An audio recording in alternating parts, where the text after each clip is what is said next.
सभी को नमस्ते। प्रिय मित्रों, जैसा कि हमने आप लोगों को जानकारी दिया कि जीवा अमृत खाद कैसे निर्माण किया जाता है, तो उसी जीवा अमृत खाद को आज खेतों में कैसे डाला जाता है। अभी इस समय पानी को खेतों में पटाया जा रहा है और ये हमारे बगल में सौरभ जी हैं, इसी का खेत है। तो इसने कहा अभी हम लोगों को समझ में नहीं है कैसे डाला जाता है खेतों में, तो अभी हम खेतों पर आए हैं किस तरह से डाला जाता है वो बताने के लिए। तो आप लोग देख सकते हैं वीडियो के माध्यम से कि पानी के साथ कैसे जीवामृत खाद को डाला जाता है। तो आप देख सकते हैं अभी हम इस समय पानी के द्वारा जीवामृत खाद को पूरे खेतों में छिड़काव करवाने की पूरा जानकारी दूंगा कि किस तरह से पूरे खेतों में फैलेगा। तो अभी इस समय आप लोग देख सकते हैं कि पानी खेतों में पट रही है। तो जैसा कि अभी ये पानी निकल रही है, तो इसी धार पर, ये पानी की धार पर आपको ऐसे करके देख लें, धीरे धीरे की मात्रा में और जो जो दाम हुए ऐसे करके देख सकते हैं। इसी तरह से आप अपने खेतों में छोड़ना है।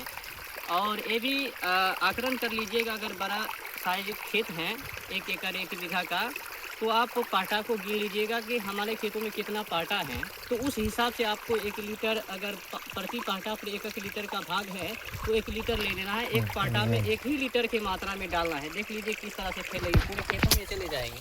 अभी ये जो है खेतों में जा रही है।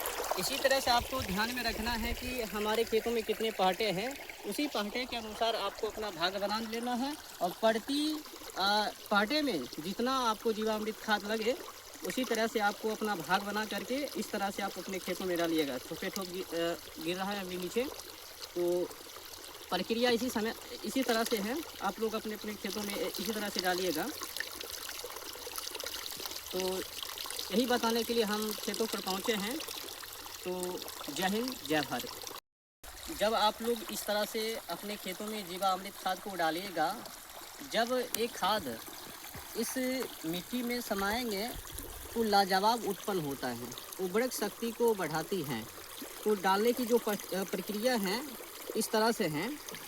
जिस तरह से भी पानी खेतों में जा रही है, तो आप अगर इस तरह से नियमों का पालन करते हैं और इस तरह से खेतों में जीवामृत खाद का वितरण करते हैं, तो जब एक खेतों में जाएगी और पूरे खेत फैलेगी तो लाजवाब उत्पादन हो जाते हैं किसानों को। और जो डीएपी यूरिया जो अपने खेतों में डालते हैं वो बेकार की चीज़ें हैं। डीएपी यूरिया से बच के रहिए। डीएपी मिट्टी को बंजर कर रही है और यूरिया सूक्ष्म जीव, पोषक तत्व और केचुआ को समाप्त कर रही है। ध्यान रखिएगा, डीएपी यूरिया से बच के रहिए। अभी जैसा कि मैं आप लोगों को बताया कि जीवा अमृत खाद को खेतों में कैसे डाला जाता है, अभी आप लोग देख सकते हैं पानी पट रही है और पानी के साथ में जीवा अमृत खाद को मैं डाल रहा हूँ। जब इस तरह से आप अपने खेतों में डालिएगा, ये पानी जहाँ जहाँ जाएगी तहाँ तहाँ का ये उर्वरक शक्ति को बढ़ा देगी। तो आप लोग भी अपने खेतों में इसी तरह से जीवामृत खाद को डालिएगा। और उत्पादन की अगर बात किया जाए तो लाजवाब उत्पादन होता है और उर्वरक शक्ति को भी बढ़ाता है, और साथ साथ में जो है कि मिट्टी को बंजर होने से भी बचा देता है।